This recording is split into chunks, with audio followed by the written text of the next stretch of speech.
ليه اغلب اللعيبه اول ما بيتحطوا تحت ضغط بيتوتروا وبيسلم الكرة للمدافع على طبق من دهب؟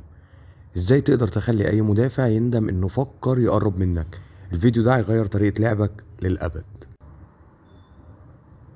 بص يا نجم، الفرق الحقيقي بين اللاعب الهاوي والمحترف مش في المهارات، انما في رد الفعل وقت الضغط. الهاوي بيبان عليه التوتر، بيفقد الكرة بسهولة عند الضغط، انما المحترف بيهدى، يفكر، يحمي الكرة بجسمه وبكل ما يمتلك من قوة، بيفضل ماسكها لحد ما يكسر اعصاب اي مدافع ويجبره ان هو يعمل معاه فاول. عايز تحمي الكرة زي المحترفين؟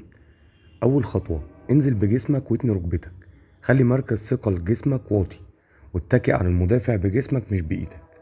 تخيل نفسك زي الهرم، ثابت، صعب يتحرك. كل ما تكون قريب من الارض كل ما تكون اقوى وانشف في الماتش.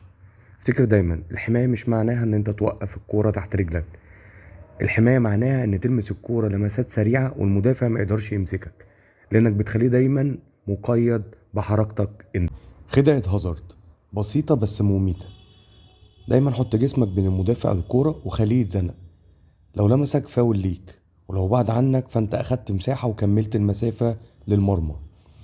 لعبة عقل مش عضلات، بس الشرط الاساسي لازم تبقى رافع راسك وشايف اللي حواليك، بتلعب وانت واعي، مش مغمي عينك على الارض.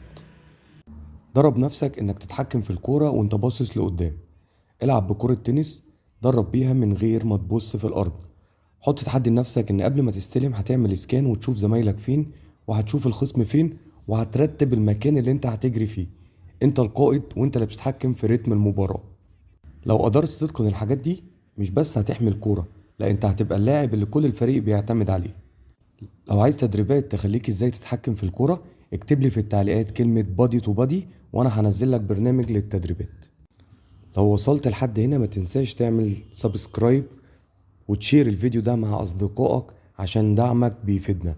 شكرا ليكم، ما تنساش احنا هنا عشانك.